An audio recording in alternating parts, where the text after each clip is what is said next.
Grasim quarters വളപ്പിൽ തീപിടുത്തം. മാവൂർ അങ്ങാടിയോട് ചേർന്ന് മത്സ്യ മാർക്കറ്റിന് മുകൾ വശത്തുള്ള ഗ്രാസിം ക്വാർട്ടേഴ്സ് വളപ്പിലാണ് തീപിടുത്തമുണ്ടായത്. മാവൂർ കൺവെൻഷൻ സെന്ററിന് സമീപത്തു നിന്നാണ് തീ പടർന്നതെന്ന് കരുതുന്നു.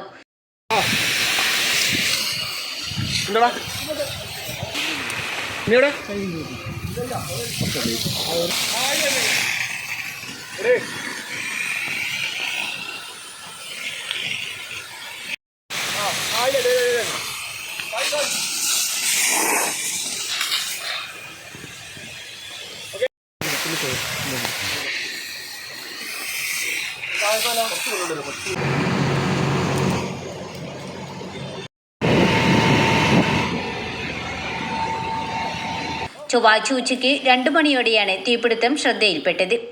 തുടർന്ന് മുക്കത്തു നിന്നെത്തിയ ഒരു യൂണിറ്റ് ഫയർഫോഴ്സിന്റെ ശ്രമഫലമായി വൈകുന്നേരം 4 മണിയോടെ തീ പൂർണ്ണമായും നിയന്ത്രണ വിധേയമാക്കി.